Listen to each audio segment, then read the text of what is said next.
Praise the Lord. Hallelujah. സ്തോത്രം. യേശു കർത്താവിന്റെ അത്ഭുതവും അനുഗ്രഹവും ദയ സാമർത്ഥ്യമുള്ള നാമത്തിൽ ഇന്നത്തെ യേശുവിൽ സമൃദ്ധി എന്നുള്ള ഈ പ്രോഗ്രാമിലേക്ക് അങ്ങേക്ക് കുടുംബത്തിന് സുസ്വാഗതം. यीशु मसीह के प्रेम भरे नाम से, दया भरे नाम से और अनुग्रह भरे नाम से आज की यीशु में समृद्धि के इस एपिसोड में मैं आप सबका स्वागत करता हूँ. എൻ്റെ പേര് ഹരീഷ് എതിരതി. ഞങ്ങൾ രണ്ടുപേരും കൂടെ യേശു കർത്താവിന്റെ സുവിശേഷമല്ല ഡൽഹിക്ക് അടുത്തുള്ള ഫരീദാബാദിൽ ഹരിയാന സ്റ്റേറ്റിൽ ചെയ്യുന്നു. ഞങ്ങൾക്ക് ഞങ്ങളുടെ കുടുംബത്തിനും കർത്താവിൻ്റെ എല്ലാ വർക്കുകൾക്കും വേണ്ടി പ്രാർത്ഥിക്കണം. അങ്ങേയും കുടുംബത്തിൻ്റെ എല്ലാ അനുഗ്രഹങ്ങളും പ്രാർത്ഥനകളും സപ്പോർട്ടുകളും ഞങ്ങൾക്ക് ഞങ്ങളുടെ കുടുംബത്തിനും മിനിസ്ട്രിക്കും ഉണ്ടായിരിക്കണം. इनका नाम हरीश है और मेरा नाम रति है. हम दोनों मिलके फरीदाबाद में जो हरियाणा क्षेत्र में पड़ता है वहाँ मिलके हम सेवकाई करते हैं. सो मैं आपसे अनुरोध करना चाहता हूँ कि आप मेरे लिए, मेरे परिवार के लिए और सेवकाई के लिए लगातार प्रार्थना करते रहिए. ചർച്ചിൻ്റെ എല്ലാ വർക്കുകൾക്കും വേണ്ടിയിട്ട്, സുവിശേഷ പ്രവർത്തനങ്ങൾക്ക് വേണ്ടിയിട്ട് ഞാൻ പലപ്പോഴും ആളോട് സംസാരിക്കുന്ന സമയത്ത് പറയുന്നത്, ഇപ്പോൾ കേരളത്തിലെ ആളുകൾ സുവിശേഷ പ്രവർത്തനങ്ങൾ ചെയ്യത്തില്ല, പല റെസ്ട്രിക്ഷൻസ് ഉണ്ട്, കാര്യങ്ങളുണ്ട്. അപ്പോൾ ഒന്ന് ആലോചിച്ച് നോക്കണം, നോർത്ത് ഇന്ത്യയിൽ സുവിശേഷ പ്രവർത്തനങ്ങൾ ചെയ്യുന്ന, കർത്താവിൻ്റെ വർക്കുകൾ ചെയ്യുന്ന ഞങ്ങളുടെയൊക്കെ അവസ്ഥ എന്തായിരിക്കുന്നു. പക്ഷേ അതിൻ്റെ ഇടയിലും ദൈവം മഹാന്. ഞങ്ങളുടെ ടീം എല്ലാ ദിവസവും സ്ട്രീറ്റ് ഇവാഞ്ചലിസം ചെയ്യുന്നു. ഞങ്ങളും ചെയ്യും. ഇടയ്ക്കിടയ്ക്ക് പോയി ഞങ്ങളുടെ ടീമുകൾ ഞങ്ങൾ അതിനുവേണ്ടി ചെയ്തു വെച്ചിട്ടുണ്ട്. സ്ട്രീറ്റ് ഇവാഞ്ചലിസം ഇപ്പോൾ ചർച്ചിലിരിക്കുന്ന 700 പേര് വന്ന് ആരാധിക്കുന്ന ഒരു സഭയാണ്. അതിൽ പകുതിയിലധികം പേരും ചർച്ചിൽ വന്നിരിക്കുന്നത് സ്ട്രീറ്റ് ഇവാഞ്ചലിസത്തിൽ കൂടാണ്. പലപ്പോഴും ആളുകൾ ചെയ്യാതിരിക്കുന്ന, എന്നാൽ ദൈവം പറഞ്ഞ ഒരു വഴിയാണ്. എനിക്കറിയാം പ്രശ്നങ്ങൾ വരും, ആളുകൾ ചീത്ത വിളിക്കും ചിലർ. പക്ഷേ നമുക്ക് കിട്ടേണ്ട ആ ഒരു ദൈവത്തിൻ്റെ ആ ഒരു മകനെയോ മകളെ ആ സുവിശേഷം എത്തിക്കേണ്ടത് നമ്മൾ 100 അല്ലെങ്കിൽ ഒരു 300 പേർക്ക് നമ്മൾ ട്രാക്സ് കൊടുത്ത്, പാംഫ്ലെറ്റ് കൊടുത്ത്, സുവിശേഷ ലഘുലേഖകൾ കൊടുത്തു കഴിഞ്ഞതിന് ശേഷമായിരിക്കും ആ ഒരു മോളോ ഒരു മകനോ കർത്താവിലേക്ക് വരുന്നത്, ആവശ്യമുള്ള ഒരു ദൈവത്തിലേക്ക് വരുന്നത്. സോ അതിനിടയിൽ കുറച്ച് പ്രശ്നങ്ങളിൽ കൂടെ പോകും, കുറച്ച് ഇഷ്യൂകളിൽ കൂടെ പോകും. ഞങ്ങളെ ആളുകൾ വിളിക്കും, ചീത്ത വിളിക്കും, അടികളുണ്ടാകും. കഴിഞ്ഞ വർഷം ഞങ്ങളുടെ അറ്റാക്ക്, 2 വർഷം മുമ്പ് ചർച്ച അറ്റാക്കൊക്കെ ചെയ്തു. അതൊക്കെ അതിൻ്റെ കൂടുള്ളതാണ്. എന്നാലും ഈ പ്രവർത്തനങ്ങളിൽ ഞങ്ങൾ മുന്നോട്ട് പോകുന്നു. സോ ഇത് കേട്ടുകൊണ്ടിരിക്കുന്ന പാസ്റ്റർമാരാണോ, വിശ്വാസി സമൂഹമാണോ, ലോകത്തിൻ്റെ ഏത് ഭാഗത്തുള്ളതാണേലും രണ്ടാമത് ഇറങ്ങുക, സ്ട്രീറ്റിലോട്ട് ഇറങ്ങുക, മെട്രോ സ്റ്റേഷൻ്റെ പുറത്ത് പോയി നിൽക്കുക, റെയിൽവേ സ്റ്റേഷൻ്റെ പുറത്ത് പോയി നിൽക്കുക, ബസ് സ്റ്റാൻഡിൽ പോയി നിൽക്കുക. ഒത്തിരി നേരം നിൽക്കരുത്. 15 മിനിറ്റ് നിൽക്കുക, ലഹലേക്ക് കൊടുക്കുക, പോവുക, നമ്പർ ഇടണം, നിങ്ങൾക്ക് വേണ്ടവർ വരട്ടെ. പലപ്പോഴും ഇത് കഴിഞ്ഞ് ഞാനൊന്ന് പറഞ്ഞുതരാം. और मैं हमेशा कहता हूँ कि जैसे लोग कहते हैं कि साउथ में, केरला में इवेंजलिज्म या सुसमाचार को करना थोड़ा सा मुश्किल हो जाता है. आप सोचिए कि जैसे केरला जैसे स्टेट में अगर आप कहते हैं मुश्किल है, तो नॉर्थ इंडिया में तो बहुत ज़्यादा मुश्किल होना चाहिए. बट मैं परमेश्वर का धन्यवाद करता हूँ कि हम लोग मिलके, हमारी टीम मिलके डेली हम लोग रोड पे, सड़कों में सुबह से लेकर शाम तक सुसमाचार को फैलाते हैं, पैम्फलेट्स को देते हैं लोगों तक.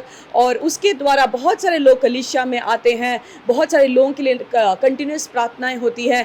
और जो हमारे कलीसिया में जो करीबन 700 के अधिक लोग आके आराधना करते हैं, उनमें से बहुत ही मेजर एक पोर्शन जो है वो पैम्फलेट्स के द्वारा चर्च में आए हैं. क्योंकि वो चर्च ढूंढ रहे थे, कलीसिया ढूंढ रहे थे, जीवित चर्च ढूंढ रहे थे. और जब उनको पैम्फलेट मिलता है वो फ़ोन करके फिर चर्च में आते हैं. तो मेरे भाई, मेरे पासवान लोग जो इस संदेश को सुन रहे हैं, आप भी सुसमाचार को ज़रूर फैलाइएगा. हाँ, गालियाँ सुनते हैं, पैम्फलेट फाड़ा जाता है, अलग अलग चीज़ें बोली जाती है टीम को, ये सब तो होता ही है. बट ये सब सोच के हमें सुसमाचार को आगे लेके जाने में कोई भी रुकावट नहीं होनी चाहिए. हमें परमेश्वर का कार्य और अधिक तेज़ी से करना चाहिए.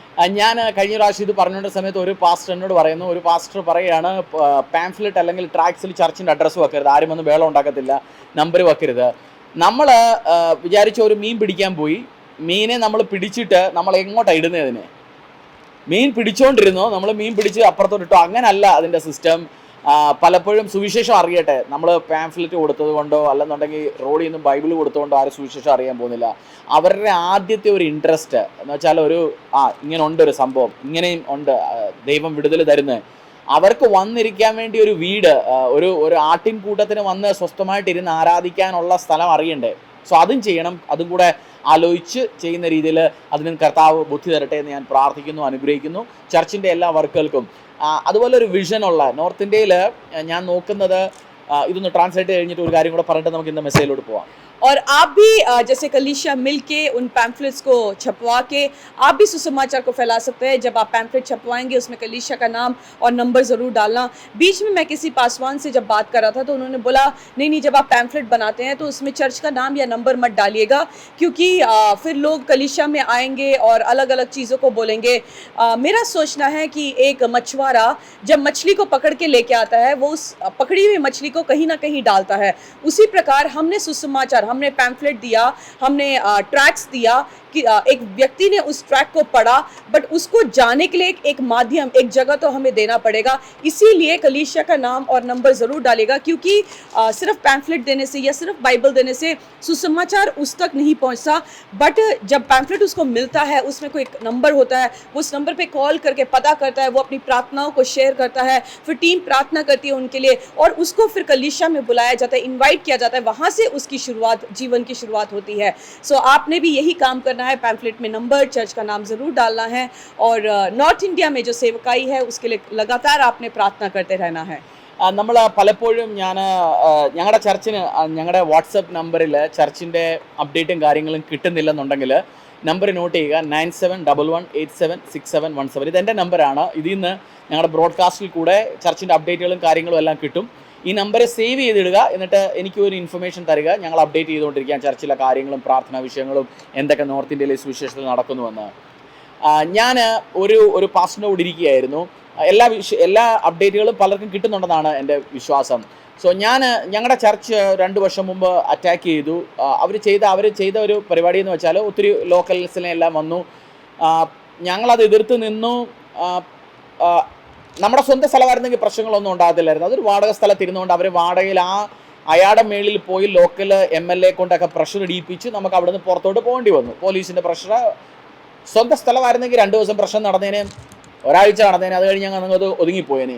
അപ്പോൾ അത് കഴിഞ്ഞതിന് ശേഷം എൻ്റെ ഉള്ളിലൊരു വിഷനായി, ദൈവത്തിന് സ്വന്തമായിട്ടൊരു ആരാധനാലയം, ഒരു സ്ഥലവും വേണം കർത്താവിൻ്റെ മന്ദിരത്തിനും മക്കൾക്ക് വന്നിരുന്ന് ആരാധിക്കാൻ. കാരണം വരുന്ന ഗവൺമെൻറ്റിൻ്റെയോ അല്ലെങ്കിൽ വരുന്നവരുടെ മൂഡിലോ നമ്മുടെ ലാൻഡ് ഓണറുടെ അല്ലെങ്കിൽ മക്കാൻ മാലിക് എന്ന് ഹിന്ദി പറയും, അവരുടെ മൂഡിലോ നടക്കാനുള്ള ഒരു സഭയല്ല കർത്താവിൻ്റെ ദൈവസഭ.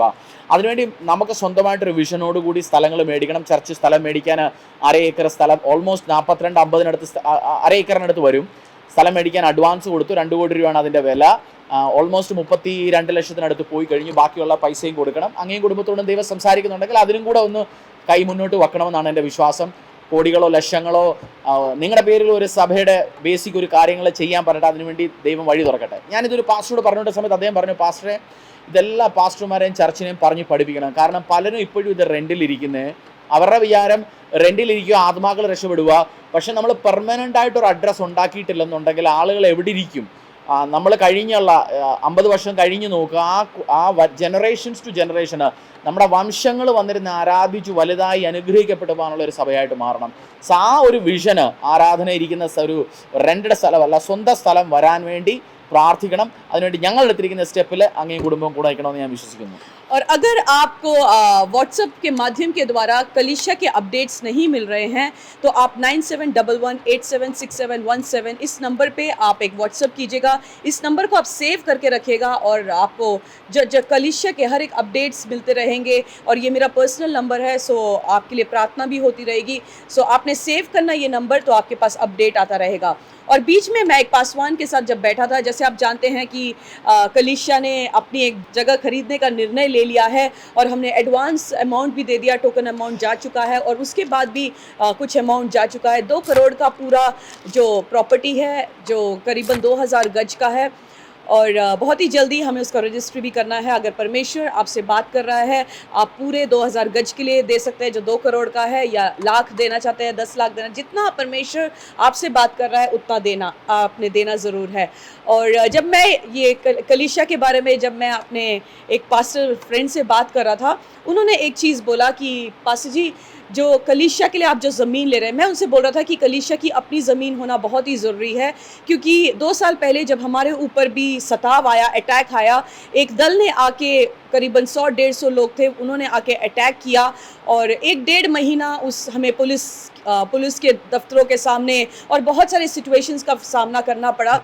और उसके बाद फाइनली उन्होंने क्या किया, उन्होंने जो मकान मालिक है उसके ऊपर प्रेशर डाला और उसके बाद मकान मालिक ने हमें बोला कि आपको खाली करना पड़ेगा क्योंकि आप आगे कलीसिया यहाँ नहीं चला सकते. और उसी दिन मैंने निर्णय ले लिया, दिन में ठान लिया कि कलीसिया के लिए अपना जगह होना बहुत ही ज़रूरी है. और उसी दिन से मैंने कलीसिया के लिए जगह ढूंढना शुरू कर दिया। और मैं हमेशा बोल रहा था कि कलीसिया के लिए अपना जगह होना बहुत ही ज़रूरी है, क्योंकि जब अटैक आता है तो कलीसिया का अगर अपना जगह होगा कोई भी उसको हिला नहीं सकता। सो जब मैं अपने पास्टर फ्रेंड से बात कर रहा था, उन्होंने एक चीज़ बोला कि हरीश, तेरे को हर एक पासवान को ये बात ज़रूर समझाना है, क्योंकि आज भी पासवान लोग समझते हैं कि हमें रूहों को बचाना है, कलीसिया के लिए अपना ज़मीन अपनी जगह के बारे में नहीं सोचते। उनको लगता है बस रूहों को बचाना है और उसके बाद और कुछ नहीं करना। बट मैं सोचता हूँ कि आज तो आपने रूहों को बचा लिया, बट बहुत सालों तक हमारे जाने के बाद भी उनके लिए एक परमानेंट स्पेस देना बहुत ही ज़रूरी है कि मिलके वो आराधना कर सके। नहीं तो अगर रेंटल स्पेस होगा, कोई भी अटैक आएगा, मकान मालिक के ऊपर प्रेशर आएगा, वो खाली करने के लिए बोलेगा, फिर रूहें तितर बितर हो जाएंगी, इधर उधर भटक जाएंगी। सो इसीलिए कलीसिया के लिए अपना जगह होना बहुत ही ज़रूरी है। Hallelujah. Praise the Lord. Good evening, good morning. എവിടെയാണോ കാണുന്നതെന്ന് വെച്ചാൽ ആ സമയത്തിനനുസരിച്ച് സ്തോത്രം. ഇന്നത്തെ ദിവസം ഒരു ഗുഡ് ന്യൂസ് അങ്ങേ കുടുംബമായിട്ട് ഞാൻ ഷെയർ ചെയ്യാൻ താല്പര്യപ്പെടുന്നു. എനിക്കറിയാം ഒത്തിരി നാളുകളായിട്ട് പലരും നമ്മുടെ ഈ പ്രോഗ്രാം കാണുന്ന പലരും നോർത്ത് ഇന്ത്യയിൽ നമ്മുടെ ചർച്ചിൻ്റെ സിറ്റുവേഷൻസ് ഒക്കെ അറിയാം. നമ്മൾ കഴിഞ്ഞ വർഷം ഒരു പെർസിക്യൂഷൻ ഉണ്ടായി, ആളുകൾ വന്ന് നമ്മുടെ ചർച്ച അറ്റാക്ക് ചെയ്തു, നമുക്ക് പെട്ടെന്ന് എടുത്ത് വേറൊരിടത്തോട്ട് കൊണ്ടുവരേണ്ടി വന്നു. നമ്മളിപ്പോൾ ഇരിക്കുന്ന വാടക സ്ഥലമാണ്. സോ ഇപ്പോൾ ഞാൻ ഈ നിൽക്കുന്ന സ്ഥലം മേടിക്കാൻ ചർച്ച് താല്പര്യപ്പെടുന്നു. ഓൾറെഡി ഞങ്ങൾ 1,80,00,000 രൂപയാണ് ഇതിന് ചോദിക്കുന്നത്. 1/2 ഏക്കറിനടുത്തുണ്ട്. ഞങ്ങൾ ഓൾറെഡി അതിൻ്റെ ഒരു 10% അഡ്വാൻസ് കൊടുത്തു കഴിഞ്ഞു. സോ ഞാൻ ഇതൊന്ന് കാണിക്കാം അങ്ങയുടെ കുടുംബത്തോടും. കാരണം കർത്താവിൻ്റെ ഒരു ഭവനം നോർത്ത് ഇന്ത്യയിൽ പ്രശ്നമുള്ളതെന്ന് വെച്ചാൽ പലയിടത്തും സഭകൾ നടക്കുന്നത് എല്ലാം വാടക സ്ഥലങ്ങളിലാണ്. സോ അവർ പ്രശ്നം ഉണ്ടാക്കാൻ വരുന്ന സമയത്ത് വന്ന് ലാൻഡ് ലോഡിനോട് പ്രഷറൈസ് ചെയ്യും, ലാൻഡ് ലോഡിനോട് പറയും ഇവരെ മാറ്റുക, അത് ചെയ്യും. സോ ലാൻഡ് ലോഡിന് ആ പ്രഷറിൽ വരേണ്ടി വരും. സോ ഒരു സ്ഥലത്ത് സ്വന്തമായിട്ട് സ്ഥലമുള്ള സഭയെ എടുത്ത് പെട്ടെന്ന് നശിപ്പിക്കാനോ കളയാനോ പാടാണ്. സോ ഞാനും കുടുംബവും ഇന്ന് ഇതൊന്ന് കാണിക്കാൻ താല്പര്യപ്പെടുന്നു. സോ ഈ ജേർണിയിൽ അങ്ങേയും കുടുംബത്തെയും കൂടെ ഞങ്ങൾ ഒന്ന് ഇൻട്രൊഡ്യൂസ് ചെയ്യാണ് ഈ സ്ഥലം. ഞാൻ ഒരു സ്പെഷ്യൽ കാര്യം ഇന്ന് പറയാൻ താല്പര്യമുള്ളതെന്ന് വെച്ചാൽ ഈ മാസത്തെ നമ്മുടെ ഫെബ്രുവരിയിലെ കർത്താവ് തന്ന പ്രോമിസ് വേണമെന്ന് വെച്ചാൽ പ്രിപ്പയർഡ് ബ്ലെസ്സിങ് മന്താണ്. ഞാൻ നിന്നെ ആ വീടുകളിൽ താമസിക്കാൻ അലവ് ചെയ്യും. ഓൾറെഡി വേറെ ആരോ പണിത വീടുകൾ, ഓൾറെഡി ആ മരങ്ങൾ എൻജോയ് ചെയ്യുന്നതിനെ അനുവദിക്കും, വേറെ ആരോ ചെയ്ത വിന്യാർഡ്സും മുന്തിരിത്തോട്ടങ്ങളും. സോ ഈ സ്ഥലവും അതുപോലെ തന്നെയാണ്. ഇവിടെ ഓൾറെഡി നോക്കുന്ന സമയത്ത് ഒത്തിരി മരങ്ങൾ ഇതിൻ്റെ ബൗണ്ടറിയിൽ വച്ചിട്ടുണ്ട്. സോ ഞാനത് ഡീറ്റെയിൽ വീഡിയോ കൂടെ ഒന്ന് കാണിക്കാം ഇപ്പം.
എൻ്റെ വിശ്വാസമാണ് അങ്ങയും കുടുംബവും ഓൾറെഡി കണ്ടു കഴിഞ്ഞ് ഒരു ചെറിയൊരു ഐഡിയ കിട്ടിയെന്ന് വിചാരിക്കുന്നു. നമ്മുടെ ചർച്ചിൻ്റെ ഇപ്പം നിൽക്കുന്ന ചർച്ചിൻ്റെ അവിടെ നിന്ന് കുറച്ച് ദൂരമേ ഉള്ളൂ.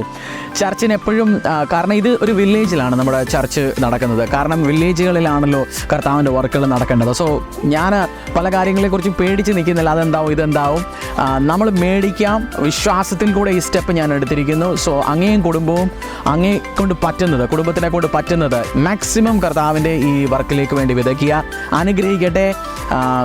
കർത്താവിൻ്റെ ഭവനത്തിനെ അങ്ങ് നിർമ്മിക്കുന്ന സമയത്ത് അങ്ങയുടെ ഭവനം, ആത്മീയ ഭവനം, സാമ്പത്തികമായിട്ടുള്ള ഭവനം, എൻ്റെ കർത്താവ് നിങ്ങളുടെ കുടുംബത്തെയും നിങ്ങൾ ചെയ്യുന്ന എല്ലാ കാര്യങ്ങളും അനുഗ്രഹിക്കുമെന്നും ബിൽഡ് ചെയ്യുമെന്നും ഞാൻ വിശ്വസിക്കുന്നു യേശുവിന്റെ നാമത്തിൽ. Let's build the house of the Lord. ഇതൊരു ചലഞ്ചായിട്ട് എടുത്ത് അത് ചെയ്യുമെന്ന് ഞാൻ വിശ്വസിക്കുന്നു യേശുവിന്റെ നാമത്തിൽ. അനുഗ്രഹം നിറഞ്ഞ ദിവസമായിരിക്കട്ടെ. പാർട്ണർഷിപ്പ് ചെയ്യാൻ താല്പര്യമുണ്ടെന്നുണ്ടെങ്കിൽ ഈ തന്നിരിക്കുന്ന നമ്പർ 9711876717 കോൺടാക്ട് ചെയ്യാം. Blessings on U. നമുക്ക് ഇന്നത്തെ ഒരു മെസ്സേജ് ഞാൻ ഷെയർ ചെയ്യാൻ താല്പര്യപ്പെടുന്നു. ഫ്രം പ്രോമിസ് ടു ഫുൾഫിൽമെൻറ്റ്, ഹിന്ദിയിൽ പറയുന്ന വാദാസെ പൂർത്തി തക്ക. അതിൻ്റെ ഇടയിലുള്ള പ്രക്രിയകൾ, പ്രോസസ് ടു ഫുൾഫിൽമെൻറ്റ്. और आज जो संदेश मैं आपके बीच में शेयर करना चाहता हूँ उसका नाम है वायदा से लेके पूर्ति तक, क्योंकि परमेश्वर हमें वायदा करता है, बट वायदा से लेके पूर्ति तक एक यात्रा है, एक प्रोसेस है. ഞാൻ പല പ്രാവശ്യവും നമുക്ക് എല്ലാവർക്കും കർത്താവ് പ്രോമിസുകൾ തന്നിട്ടുണ്ട്. ഞാൻ നിനക്ക് വീട് തരും, ഞാൻ നിനക്ക് ജോലി തരും, ഞാൻ നിനക്ക് നല്ല ഒരു ഇണയെ തരും, ഞാൻ നിനക്ക് നല്ല ഒരു ബിസിനസ് തരും, നല്ല ഒരു ചർച്ച് തരും, നല്ല ഒരു വേൾഡ് വൈഡ് മിനിസ്ട്രി തരും, നല്ല അനുഗ്രഹങ്ങൾ തരും, നല്ല മക്കളെ തരും. ഒത്തിരി പ്രോമിസുകൾ ദൈവം തന്നിട്ടുണ്ട്. പലരും ചർച്ചിൽ വന്ന് പല പ്രാവശ്യവും ടെസ്റ്റ് മണികൾ ഷെയർ ചെയ്യും. കർത്താവ് ഇത് പറഞ്ഞു, ഞങ്ങൾക്ക് ഈ ടെസ്റ്റ് മണി കിട്ടി, വീട് കിട്ടി, കാർ കിട്ടി, വലിയ ലെവലിലേക്ക് പരിശുദ്ധാത്മാവിൻ്റെ അനുഗ്രഹങ്ങൾ കിട്ടി, വലിയ ലെവലുകളിലേക്ക് പൊയ്ക്കൊണ്ടിരിക്കുന്നു. പലപ്പോഴും നമ്മൾ കേൾക്കുന്ന സമയത്ത്, ചിലപ്പോൾ കേട്ടുകൊണ്ടിരിക്കുന്ന സമയത്ത് ചിലപ്പോൾ നമുക്കൊരു ഡിസ്കറേജ്മെൻറ്റ് വരും. നമ്മൾ മറ്റുള്ളവരുടെ ടെസ്റ്റ് മണികളിൽ അല്ലെന്നുണ്ടെങ്കിൽ അവരുടെ അനുഭവ സാക്ഷ്യങ്ങളിൽ സെലിബ്രേറ്റ് ചെയ്യുന്നുണ്ടെങ്കിലും മനസ്സിൻ്റെ ഏതെങ്കിലും ഒരു കോണിൽ ചോദിക്കും, ദൈവമേ എൻ്റെ പ്രോമിസ്, എനിക്ക് നീ തന്നിരിക്കുന്ന ആ ഒരു വാക്യം, എനിക്ക് നീ തന്നിരിക്കുന്ന ആ ഒരു പ്രോമിസിനെന്തോ മലയാളത്തിൽ പറയുന്നത്, ആ ഒരു കമ്മിറ്റ്മെൻറ്റ്, അതെന്നാണ് എൻ്റെ ലൈഫിൽ വരാൻ പോകുന്നതെന്ന്. പക്ഷേ പ്രോമിസ് മുതൽ അത് ഫുൾഫിൽ ആകുന്ന വരെ, എന്ന് വെച്ചാൽ ഒരു വീടിന് വേണ്ടി സ്വപ്നം കാണുന്ന മുതൽ വീട് പണി തീർന്ന് വീട്ടിലോട്ട് കയറുന്ന വരെ ഒരു പ്രോസസ്സുണ്ട്, ആ ഒരു പ്രക്രിയ. പലപ്പോഴും ആളുകൾ അത് ഷെയർ ചെയ്യത്തില്ല, അത് ഷെയർ ചെയ്യാൻ പറ്റത്തില്ല. ആളുകൾ പലപ്പോഴും അത് വളരെ ക്ലോസ് ആയിട്ടിരിക്കുന്ന ആളുകൾക്ക് അറിയാൻ പറ്റത്തുള്ളൂ. പലപ്പോഴും നമ്മൾ കാണുന്ന ടെസ്റ്റ് മണി ആ 2 മിനിറ്റുള്ള ആ ഒരു അനുഭവ സാക്ഷ്യമായിരിക്കും ആളുകൾ വന്ന് പറയുന്നത്. പക്ഷേ ആ ഒരു പ്രോസസ്സ് അറിയത്തില്ലെന്നുണ്ടെങ്കിൽ ഞാനും നിങ്ങളും പലപ്പോഴും നമ്മൾ ഡിസ്കറേജ് ആയിപ്പോവും, ഡിപ്രഷനിലായിപ്പോവും. സോ ഞാൻ ഇന്ന് അതിനെക്കുറിച്ച്, അതിൻ്റെ ഇടയിൽ ദൈവത്തിനൊരു പദ്ധതിയുണ്ട്. പ്രോമിസ് മുതൽ ഫുൾഫിൽമെൻറ്റ് വരെയുള്ള ആ സമയത്ത് ദൈവത്തിനൊരു പദ്ധതിയുണ്ട്. ആ പദ്ധതിയെക്കുറിച്ച് നമുക്കിന്ന് നോക്കാം. और कई बार जो है परमेश्वर हमें वायदा देता है, परमेश्वर हमें वाचाओं को देता है, परमेश्वर बताता है कि मैं तेरे लाइफ में ये कार्य करने जा रहा हूँ. परमेश्वर से हमें वर्ड मिलता है, वाचा मिलता है, बट वहाँ से लेकर उसको पूर्ति होने तक उसके बीच में बहुत सारा सफ़र होता है. कई बार अक्सर लोग जब किसी और के टेस्टिमनीज़ को सुनते हैं, गाड़ी की गवाही या चंगाई की गवाही, जब आप गवाहियों को सुनते हैं लोग डिस्करेज हो जाते हैं. उनको लगता है कि इस भाई के जीवन में परमेश्वर ने कार्य किया, परमेश्वर ने मेरे को भी वाचा दिया था, मेरे साथ भी प्रॉमिस किया, मेरे साथ परमेश्वर कब ये वाचा को पूरा करेगा, मेरे साथ ये कार्य कब पूरा होगा. सो कई बार लोग निराश हो जाते हैं, निस्संदेह में चले जाते हैं, डाउट में चले जाते हैं कि क्या सच में होगा. दूसरों की गवाही सुन के हमें जलन आता है, ईर्ष्या आता है, और हम परमेश्वर से पूछते, परमेश्वर मेरे साथ कब होगा.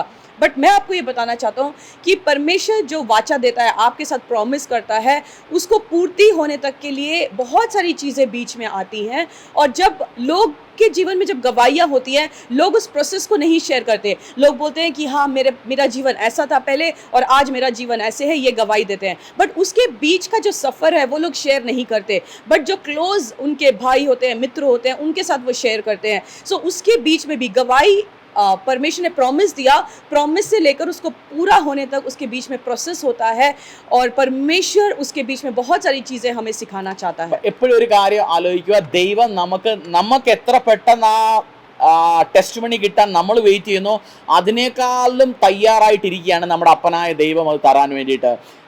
നമ്മൾ എക്സ്പെക്റ്റ് ചെയ്യുന്നതിനേക്കാളും വളരെ ഡിസയറോടുകൂടെ ദൈവം ഇരിക്കുന്നു, എൻ്റെ മോക്ക് ഞാനിത് എങ്ങനെ കൊടുക്കുമെന്ന്. നമ്മളെക്കാളും വെപ്രാളപ്പെട്ടിരിക്കുക കർത്താവ്, വളരെ പെട്ടെന്ന് ഇത് കൊടുക്കും. നമ്മുടെ ലക്ഷ്യം പലപ്പോഴും ടെസ്റ്റ് മണിയിലാണ്, അനുഭവ സാക്ഷ്യത്തിൽ.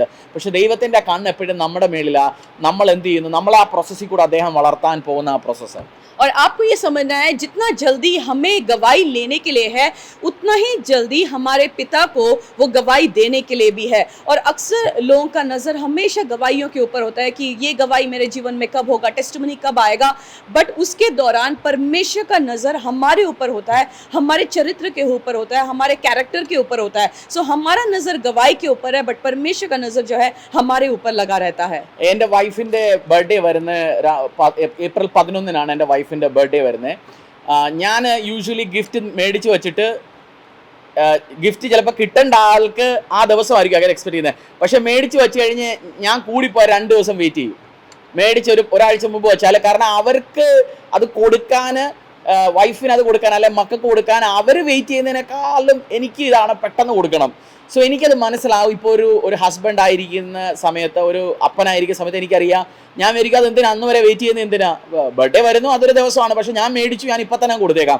സോ എൻ്റെ മനസ്സ് അങ്ങനെയാണെന്നുണ്ടെങ്കിൽ എനിക്ക് ഇപ്പം മനസ്സിലാവും, സ്വർഗീയ തമ്പുരാന്, എൻ്റെ അപ്പനായ എൻ്റെ കർത്താവിൻ്റെ മനസ്സ് ഇന്നത്തെ ദിവസം തരാൻ ദൈവം വെപ്രാളപ്പെട്ടിരിക്കുകയാണ്. പക്ഷെ അതിൻ്റെ ഇടയിൽ ഒരു പ്രക്രിയയുണ്ട്, ഒരു പ്രോസസ്സുണ്ട്. ആ സമയത്ത് അത് നമ്മളെ നടത്താൻ, നമ്മളെ വളർത്താൻ വേണ്ടിയാണ് ദൈവം ആ പ്രോസസ്സ് യൂസ് ചെയ്യാൻ പോകുന്നത്. और जैसे मेरी वाइफ का जब जन्मदिन आता है तो मैं उनके लिए जब गिफ्ट खरीदता हूँ, कई बार मैं 1 हफ्ता, 1.5 हफ्ता, 2 हफ्ता पहले वो गिफ्ट खरीदता हूँ और उसके बाद मैं पहले ही दे देता हूँ. मैं उस दिन के लिए इंतज़ार नहीं करता, क्योंकि मैंने खरीद लिया और मुझे उत्साह होता है कि भाई मैं जल्दी से उसको दे दूँ ताकि वो देखे और उसको भी अच्छा लगे. तो मेरे को ये समझ आ गया कि जब मैं एक मनुष्य होके अपने वाइफ को वो गिफ्ट बहुत ही जल्दी देना चाहता हूँ, तो परमेश्वर, हमारा स्वर्गीय अब्बा, स्वर्गीय पिता जो है, वो हमारे लाइफ में वो टेस्टिमनी देने में कितना ही उत्साहित होता है. और जैसे मैं अपने बच्चों को देना चाहता हूँ, मैं वेट नहीं करता कि उनके बर्थडे या जन्मदिन तक वेट नहीं करता हूँ. उससे 2 दिन पहले, 1 हफ्ता पहले मैंने जैसे खरीद लिया, ज़्यादा से ज़्यादा मैं 1 या 2 दिन रुक सकता हूँ, बट मेरे को होता है कि मेरे को जल्दी उनको देना है.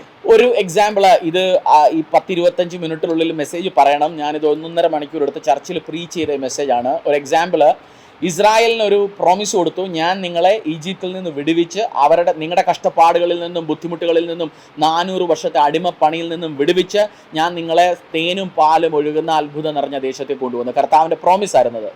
और इजरायली को, जैसे आप जानते हैं कि एपिसोड सिर्फ आधे घंटे का होता है, तो बहुत सारी चीज़ें कवर करना मुश्किल होता है. ये संदेश मैंने कलीसिया में भी प्रचार किया, 1-1.5 घंटा निकाल के मैंने प्रचार किया. और जब आप बाइबल में पढ़ते हैं, बाइबल में परमेश्वर ने इजरायलियों के साथ वादा किया कि मैं तुम लोगों ने बहुत ज़्यादा कष्टों को सहा मिस्र में लेके, तो मिस्र में से मैं तुम्हें निकाल के उस देश में लेके जा रहा हूँ जहाँ पे दूध और शहद की धाराएं बहती है. ആമേൻ. ഞാനത് പറയാനുള്ളതിൻ്റെ ഒരു കാര്യം ഇത് പറഞ്ഞു മനസ്സിലാക്കാം. നമ്മൾ കുറച്ച് അധ്യായങ്ങൾ പഠിച്ചു കഴിയുമ്പോൾ അറിയാം, കർത്താവ് അവരെ കൊണ്ടുപോയി മൂസയുടെ കൈകളിൽ കൂടെ ഒത്തിരി കാര്യങ്ങൾ ചെയ്യിപ്പിച്ചു. ഫറവോനെ നശിപ്പിച്ചു, ഈജിപ്തിനെ നശിപ്പിച്ചു. കർത്താവ് അവർക്ക് അവരുടെ പ്രോമിസ് ചെയ്ത വഴികളിലേക്ക് കൊണ്ടുപോയി. അതിൻ്റെ ഇടയിൽ ദൈവം മോസസിനെയും കുടുംബത്തിനെയും കൂടെ തയ്യാറാക്കിക്കൊണ്ടിരിക്കുകയായിരുന്നു. മോശയുടെ വൈഫ് സിപ്പോറ കുഞ്ഞുങ്ങളെ, മോശയിൽ കൂടെ അവർക്കുണ്ടായ കുഞ്ഞുങ്ങളെ സർക്കംസിഷൻ അല്ലെന്നുണ്ടെങ്കിൽ സർക്കംസിഷൻ ചെയ്യിപ്പിച്ചില്ല. എന്താ പറയുന്ന, ഹിന്ദിയിൽ മലയാളത്തിൽ പറയുന്ന ആ വേർഡ് എനിക്ക് കിട്ടിയില്ല. സോ ഇടയ്ക്ക് മോശ മരിക്കാൻ പോയി, പക്ഷേ സിപ്പോറയ്ക്ക് അത് മനസ്സിലായി, ഇതും ചെയ്യണം. സോ സിപ്പോറയും കുടുംബത്തിനെയും എല്ലാം, കാരണം മോശ ലീഡ് ചെയ്യാൻ പോകുന്ന ഫാമിലീസ് എല്ലാം സർക്കംസൈസ്ഡ് ആയ യഹൂദന്മാരാണ്. സോ അവരെ ലീഡ് ചെയ്യാൻ സർക്കംസൈസ്ഡ് അല്ലാത്ത ഒരു ലീഡറിനെ കൊണ്ട് ചെയ്യിപ്പിക്കാൻ പറ്റത്തില്ല. സോ ഇതിനെ ഒത്തിരി കാര്യങ്ങൾ ചെയ്യിപ്പിച്ച് ദൈവം അച്ചീവ് ചെയ്താണ് ആ പ്രോസസ്സ് അവിടെ കൊടുത്തത്. और जैसे परमेश्वर ने इजरायलियों को वादा किया था और मूसा के द्वारा परमेश्वर ने बहुत सारे चिन्ह और चमत्कार भी किए, उसी के द्वारा हम ये जानते हैं कि परमेश्वर ने इजरायलियों को वादा किया मूसा के साथ मिलके, और वो उस देश में से निकल के उस कनान देश में भी पहुंचे, हम जानते हैं. बट उसके बीच में बहुत सारा प्रोसेस था जो हम पढ़ते हैं कि बाइबल में परमेश्वर अलग अलग जगहों से उनको लेके गया, अलग अलग शत्रुओं से उनको बचाया, और उसके बीच में परमेश्वर ने मूसा को, उसके परिवार को, उसके बच्चों को, उसकी पत्नी को भी तैयार करा था. जब आप पढ़ेंगे उस निर्गमन की किताब में, हमें पता चलता है कि मूसा बीच में बीमार हो गया था और उसकी पत्नी सिफोरा ने उनके द्वारा जो बच्चा हुआ था उसका खतना किया, क्योंकि उस टाइम यहूदियों के लिए एक नियम था कि खतना करना है. सो उसने खतना किया और फिर उनके उस पूरे परिवार को भी परमेश्वर तैयार कर रहा था लॉन्च करने के लिए. ഞാൻ ഒരു വചനം വായിക്കാൻ താല്പര്യപ്പെടുന്നു. റോമർ അധ്യായത്തിൻ്റെ 5 മുതൽ 3 വരെ. അതുതന്നെയല്ല, കഷ്ടത സഹിഷ്ണുതയും, സഹിഷ്ണുത സിദ്ധതയും, സിദ്ധത പ്രത്യാശയും ഉളവാക്കുന്നു എന്നറിഞ്ഞ് നാം കഷ്ടങ്ങളിലും പ്രശംസിക്കുന്നു, പ്രത്യാശയ്ക്കോ ഭംഗം വരുന്നില്ല. ദൈവത്തിൻ്റെ സ്നേഹം നമുക്ക് നൽകപ്പെട്ട പരിശുദ്ധാത്മാവിൽ നമ്മുടെ ഹൃദയങ്ങളിൽ പകർന്നിരിക്കുന്നുവല്ലോ. रोमियो की किताब 5:3 से, केवल यही नहीं वरन हम कलेशों में भी घमंड करें, यह जानकर कि कलेश से धीरज, और धीरज से खरा निकलना, और खरे निकलने से आशा उत्पन्न होती है, और आशा से लज्जा नहीं होती, क्योंकि पवित्र आत्मा जो हमें दिया गया है उसके द्वारा परमेश्वर का प्रेम हमारे मन में डाला गया है. പലപ്പോഴും നമുക്ക് കഷ്ടങ്ങൾ, സഫറിങ്ങൾ, ഇത് പറയുന്നത് കഷ്ടത സഹിഷ്ണുത എന്ന് വെച്ചാൽ സഹിക്കാനുള്ള ശക്തിയെയും, സിദ്ധത എന്ന് വെച്ചാൽ ആ സിദ്ധതയുടെ ഇംഗ്ലീഷിൽ എഴുതിയിരിക്കുന്ന എൻഡുറൻസ്, അതിൽ കൂടെ പോകാനുള്ള നമ്മുടെ സ്വഭാവം മാറ്റും, നമ്മുടെ അഹങ്കാരങ്ങൾ മാറ്റും, നമുക്ക് ക്ഷമ കൊണ്ടുവരും, സ്വഭാവം കൊണ്ടുവരും, ഇത്തിരിയുടെ മാധുര്യമായ സ്വഭാവങ്ങളിലേക്ക് കൊണ്ടുവരും. പിന്നെ ആ കഷ്ടങ്ങളിൽ നമ്മൾ ദൈവത്തിനെ ആരാധിക്കും, അതിൽ കൂടെ ദൈവം നമുക്ക് ഹോപ്പ് തരും, എക്സ്പെക്റ്റേഷൻ തരും, അവിടുന്ന് നമ്മുടെ ടെസ്റ്റ് മണി കൊണ്ടുവരും. ഈ ഇത്രയും പ്രോസസ്സുകൾ ദൈവം ഈ സമയങ്ങളുടെ, ചിലരുടെ പ്രോസസ്സ് 3 ആഴ്ചയായിരിക്കാം, ചിലരുടെ 3 വർഷമായിരിക്കാം. ഇസ്രായേലിയർ ഈജിപ്ഷ്യരുടെ അവിടെ ചെല്ലുന്നതിന് മുമ്പ്, ഫറോയുടെ കയ്യിൽ നിന്ന് ഇറങ്ങിപ്പോയി, പക്ഷേ അവിടെ ചെല്ലുന്നതിന് മുമ്പ് 40 വർഷം അവർക്ക് ആ പ്രോസസ്സിൽ കൂടെ പോകേണ്ടി വന്നു. സോ നിങ്ങൾ മണ്ടത്തരങ്ങൾ കാണിക്കാതെ ദൈവവചനം മനസ്സിലാക്കി 4 മാസത്തെ പ്രോസസ്സ് 40 വർഷമാക്കി മാറ്റരുതെന്നാണ് എൻ്റെ പ്രാർത്ഥന.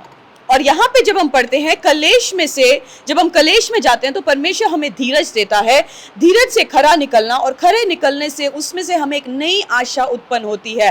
सो जब कलेश होता है परमेश्वर हमें हमारे धीरज को बढ़ाता है, और फिर परमेश्वर हमें एक नई आशा देता है. परमेश्वर हमें बताता है जो मैंने तेरे से वायदा किया मैं उस वायदे को पूरा करूंगा.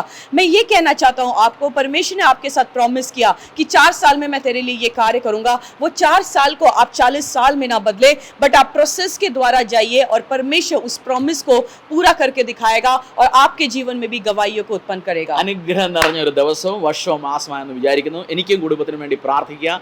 അനുഗ്രഹങ്ങൾ അറിഞ്ഞ ഇന്നത്തെ ദിവസം നിങ്ങളുടെ ലൈഫിലെ ഏറ്റവും ബെസ്റ്റ് ദിവസമായി മാറട്ടെ. Blessings on U. Praise the Lord.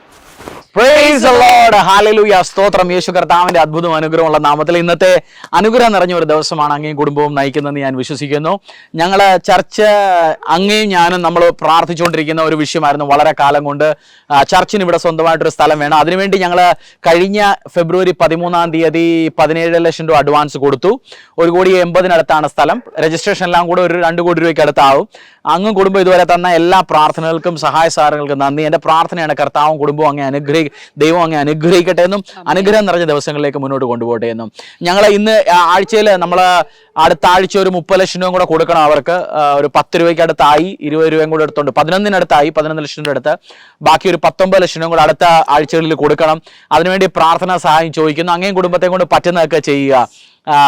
ഞങ്ങൾക്ക് പിന്നെ അത് ഫൈനൽ പേയ്മെന്റ് അടുത്താണ് കൊടുക്കേണ്ടത്. ഞങ്ങൾ എല്ലാ ആഴ്ചയിലും ഒരു ദിവസം വരെ ഇവിടെ പ്രാർത്ഥിക്കും. ഇതുവരെ തന്ന എല്ലാ കുടുംബങ്ങളെ ഓർത്ത് പ്രാർത്ഥിക്കും. സോ ഇന്നും പ്രാർത്ഥിക്കുന്ന അങ്ങേക്കും കുടുംബത്തിനും വേണ്ടി അനുഗ്രഹം നിറഞ്ഞ ഒരു ദിവസമാകാൻ വേണ്ടി പ്രാർത്ഥിക്കുന്നു. എല്ലാ അഭിഷേകങ്ങളും വരട്ടെ. സോ ഇവിടെ നോർത്ത് ഇന്ത്യയിലെ കർത്താവിൻ്റെ ഒരു ദൈവഭവനം വരട്ടെ. അതിനുവേണ്ടി ഞാൻ പ്രാർത്ഥിക്കുന്നു. കർത്താവിയുടെ ഒത്തിരി മരങ്ങളുള്ള ഗ്രീനറി ഉള്ള ഒരു സ്ഥലമാണല്ലോ. എൻ്റെ പ്രാർത്ഥനയാണ് കർത്താവെ ഈ കാര്യത്തിന് വേണ്ടി വിതയ്ക്കുന്ന എല്ലാ കുടുംബങ്ങളുടെയും ജീവിതവും നല്ല ഹരിതാഭമായി മാറാൻ വേണ്ടി ഞാൻ പ്രാർത്ഥിക്കും. കർത്താവെ സുന്ദരമാക്കി മാറണേ. കുടുംബങ്ങളെ, ബിസിനസ്സിനെ, വ്യവസായങ്ങളെ എല്ലാം അതിനുവേണ്ടി അനുഗ്രഹിക്കുന്നു, പ്രാർത്ഥിക്കുന്നു. എല്ലാ പ്രാർത്ഥനകളും എല്ലാ അനുഗ്രഹങ്ങളും കർത്താവ് യേശുവിന്റെ നാമത്തിൽ അങ്ങേക്കും കുടുംബത്തിന് മേളിൽ പറയുന്നു. അനുഗ്രഹം നിറഞ്ഞ ദിവസങ്ങളായിരിക്കട്ടെ. ഈ ദിവസങ്ങളിൽ ഞങ്ങളെയും കുടുംബത്തെ ഓർക്കണം, പ്രാർത്ഥിക്കണം. നോർത്ത് ഇന്ത്യയിലെ ഈ സുവിശേഷ പ്രവർത്തനത്തിന് വേണ്ടിയിട്ട് ഒരു പെർമനന്റ് ആയ ഒരു സ്ഥലം വരാൻ വേണ്ടി ഞങ്ങൾ എടുത്തിരിക്കുന്ന സ്റ്റെപ്പ് കർത്താവ് തമ്പുരാൻ സ്വർഗത്തിൽ നിന്ന് സഹായങ്ങൾ അയച്ചു തന്ന് നമ്മളെല്ലാവരും കൂടെ ചെന്ന് നിന്ന് ഇത് ചെയ്യുമെന്ന് ഞാൻ വിശ്വസിക്കുന്നു. വളരെ പെട്ടെന്ന് തന്നെ ഡെഡിക്കേഷൻ ചെയ്യാൻ വേണ്ടിയിട്ട്, വളരെ പെട്ടെന്ന് തന്നെ ഇവിടെ നിർമ്മാണം തുടങ്ങാൻ വേണ്ടിയിട്ട് കർത്താവ് വഴികളെ തുറക്കട്ടെ എന്ന് പ്രാർത്ഥിക്കുന്നു, അനുഗ്രഹിക്കുന്നു യേശുവിന്റെ നാമത്തിൽ തന്നെ. ആമേൻ, ആമേൻ. Blessings on you. Thank you so much.